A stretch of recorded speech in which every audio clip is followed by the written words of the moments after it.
Hey everybody, it's Boardman21, and in today's video I'm going to teach you how to TheoryCraft just like me in only 4 decently easy steps. They can be tricky depending on what you're trying to do, but they're pretty straightforward steps. You have step 1, which is just going to be come up with an idea of what you want to base your build around.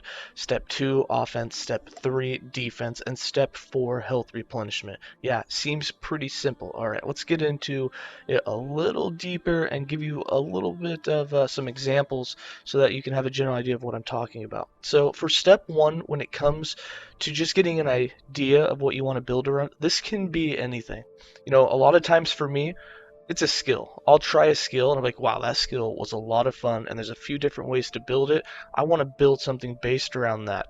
Smite, lightning smite. Oh god, that was cool. I want to base something around that. I know there's some idols that can proc that. Maybe I want to cast it myself, but either way, I can choose a skill. I can choose an idol. I could choose a unique. Say you found a unique that you're like, that's a really sweet unique. I want to base a build completely around just that. It could be a mastery affix. It could be the new affixes in the game, such as like converting damage into necrotic or poison for the sentinel. You'd be like, wow, that's actually really potent. I want to do a tanky build based around that. So step 1, just come up with something that you want to build around. It's usually pretty easy to find this step. It's probably the easiest thing in the game because as soon as you play, you're gonna be like, wow, that's cool. I want to do something with that.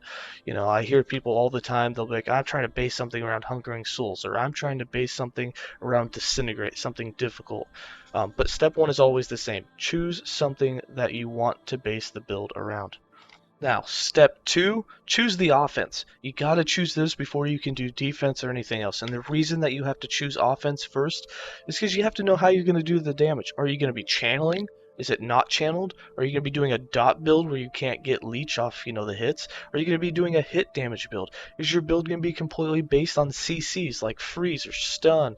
So all of these things you have to choose ahead of time because you're going to want to know that before you can build into your defense and before you can gear plan. So step 2, offense. This could be as simple as just choosing a skill that you know you're going to use. If you're a primalist, you're like, you know what, I'm a shaman or I'm a druid, I want to do an avalanche build. I have an idea of what I want. I like the shaman mastery, and I know that avalanche is the best skill. So step 2, I'm choosing avalanche as going to be my offense. Now I'm going to build everything around the fact that I want to double my elemental protections. That was the idea. And now for offense, I know I'm going to use avalanche. All right, step 3 is the defense. This is the most important step out of all 4 steps. And the reason step 3 is listed as number 3, even though it is the most important, is one, you have to figure out what you're doing with the build. You have to figure out how you're going to do offense, and that's going to allow you to set up the most synergized defense. But their defense is going to be the most important thing to make you go far in the game. If you can hit these numbers or you can do these things, I can tell you for sure that you will hit at least wave 150 with any character just based on the fact that you have set up your defense correctly. So for step 3, let's say that you have chosen, Avalanche as your skill. You're not going to channel it. It's going to be a cold skill. You're going to convert it to all cold, and you're going to have some CC with freeze. So step 1, we chose that we want to base the build around the mastery of doubling our elemental protections. Step 2, we chose Avalanche as our offensive ability. We're not going to be channeling it. So step 3, let's build some defense around that. Here's what we know. We know that we can cast Avalanche from range, or we can just have it cast and forget behind us, which means that we're just going to cast it and continue running. What does that mean? It means we're not a melee build, so we don't want any melee affixes. We're not going to be in the fight.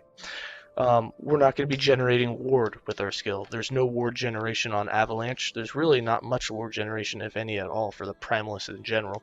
So that we know that a ward-based defense is out. We could do dodge based. We could go block based, although it's not going to be anywhere near what the paladin is. You're only going to get block on a shield, and that's it. So we don't really want to go that route. And damage mitigations. There are some damage mitigations in there. In the Primalist base class, you can get more damage mitigation the lower your life is. In Beastmaster, you can get up to 30% damage mitigation when you're hit by a melee attack with Boar.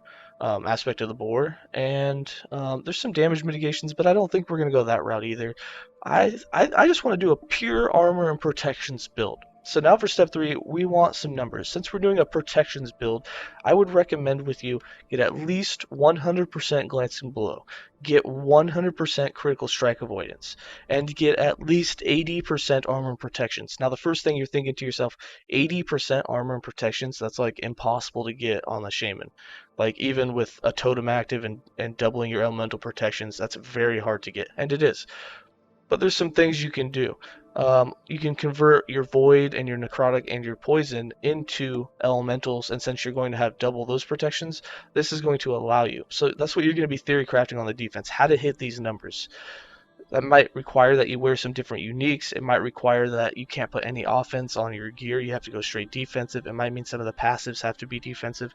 But if you can hit 100% glancing blow, 100% critical strike avoidance, and at least 80% armor and protections in a protection-based build, you'll go to wave 150 no problem. It will depend a little bit on step 4, but you should be able to hit wave 150 no problem.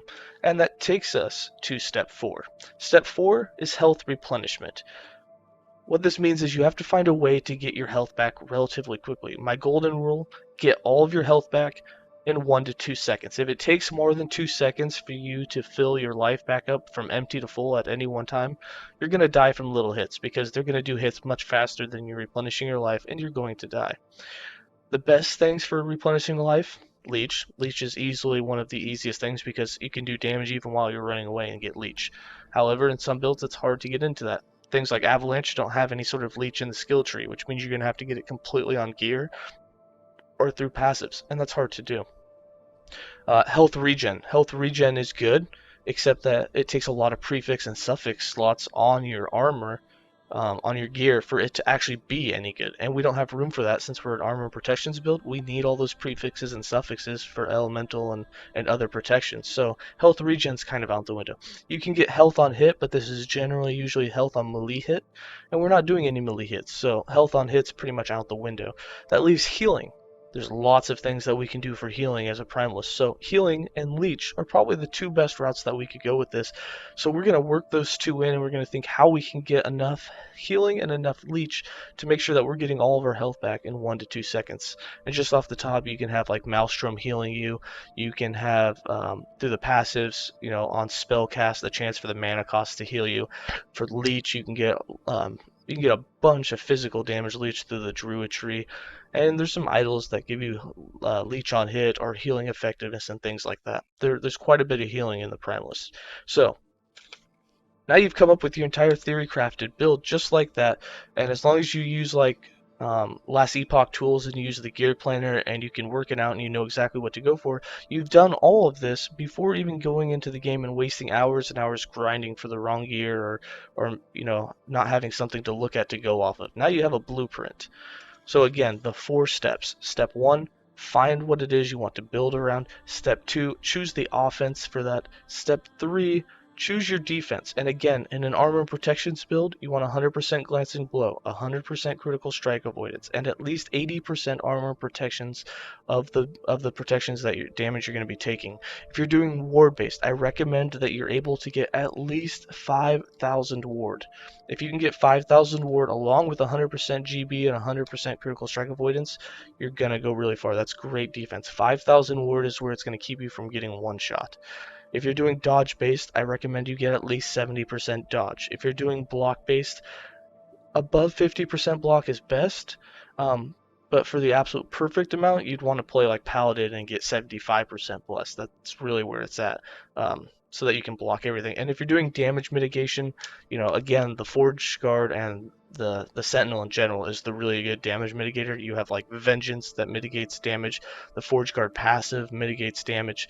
And with those type of things, you can have damage reduced by a bunch, but you're still going to want to either have ward or block or armor protections on top of that, because damage mitigation in itself usually just isn't enough in the game. You can't get enough sources of it for it by itself to be able to keep you alive. And then step 4, just find a way to replenish your health in 1 to 2 seconds.